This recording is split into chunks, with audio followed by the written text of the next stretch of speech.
Vegas was a great place in those days. It was, because you could get up close to the animal, you know.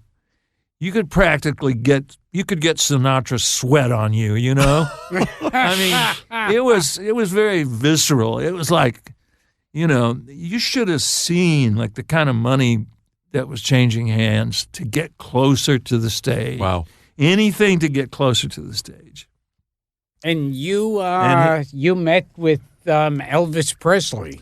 Oh, several times. Yeah. Did you see him? Did you see him live in Vegas, Elvis? I saw him when he opened at the International Hotel. Uh-huh. Yeah. And a lot of people from L.A. went up thinking nobody really knew what Elvis was going to do. It had been a long time since he played a live show. And even Elvis didn't know what was going to happen. He was very nervous about it. And I think that a lot of cynics went up kind of hoping, gee, I hope he falls on his ass, you know. There's that thing. And I kind of went up dispassionately, and I'm saying, you know, I never really got this guy when I was a kid, but I'm just going to check this out, you know. And walked into this gorgeous showroom, brand new, probably 1,500 or 2,000. I think they served 2,000 dinners for every show at the International. It became the Hilton International. And then I don't know what it became after that. I think they might have torn it down by now.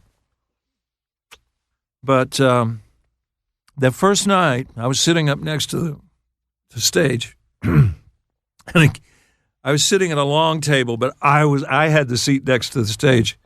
And about 6 seats down, this guy was glowering at me like he was giving me a bad face.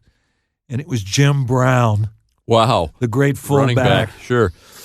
And I said, hi, you know, and he went, you know, like, you're closer to the stage than I am. How did you get closer to the stage than me? And Elvis came out, and he did the whole Elvis thing. And, man, I just became Elvis fan to the core. I mean, there's no doubting that there was this magic, there was a magnetism that just permeated the room and just got inside you. And James Burton playing guitar, great drumming, and he was very solid in the rhythm section, man. He knew what he was doing there. And he was a rocker. He really was the king of rock and roll. And you might sit there for a little bit. First thing you knew, and your behind was moving. You were patting your foot. You were into it. And after the show, he walked all the way down the front of the stage and was giving out silk scarves to all the girls, because by now there's hundreds of girls. He's putting a scarf around their neck and kissing them. And he gets down and he bends over me, and I think, oh God, he's going to kiss me. He thinks I'm a girl. I had long hair. He bent over and he dropped a note. He actually dropped a piece of paper on the table, and it said, Jimmy, come backstage, Elvis. Wow. And, you know, and after the show, these two big burly Nevada, like highway patrol guys, police, and I guess they were Clark County sheriffs. They came and got me on both sides and just half carried me through this crowd and back through the kitchen. And I went through all these little like double doors and these little confined spaces, and finally came up to this kind of a drab looking dressing room. And they pushed open the door, and Colonel Tom Parker was standing right in front of me, and he says, you Jimmy Webb. He said, I guess you here to see Elvis. And if not, do I have this right? If not for the Colonel wanting, he moved me out. Yeah. After about the fourth time, Elvis and I were together because we were getting along, and Elvis wanted to record MacArthur Park. That's what I was going to say.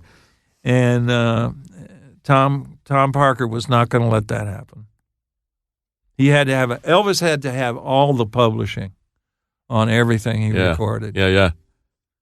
And I wasn't going to make that deal anyway. But he you know what? He told Lieber and Stoller to piss off as well. I mean, he's the guy who said, "Nah, Elvis don't want to record with the Beatles." I mean, he was the guy. You know, Elvis never toured Europe. Never. There was never a London concert Because of the Colonel. Because of the Colonel, and because the Interesting. Colonel's background was so dubious in the immigration department that people thought maybe that he was afraid to go back over there.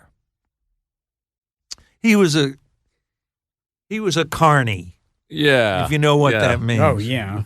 We had Steve Binder on the show. Do you know Steve, the Tammy Yes, show? I And he know did him. Elvis, and He tell you some Elvis he stories. told us some Elvis stories, but also some Colonel stories. Did he tell you the one about Elvis standing on the corner on Sunset and waiting for people to recognize him? I don't think he did. Yeah. Elvis told Steve Bender one time. Steve was a good friend of mine. He told him, Steve says, "Let's go to lunch. We'll go over to the Hamburger Hamlet." And Elvis said, "I can't go down there. They'll tear me apart."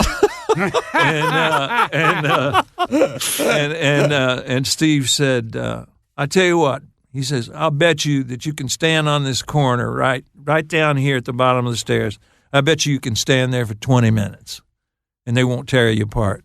And he finally, twisted his arm and I guess shamed him into it. He got Elvis out there on the sidewalk. And Elvis stood there for 20 minutes, and nobody said a freaking word. Oh, that's fantastic. That's fantastic. That's a Steve Bender story. That's great.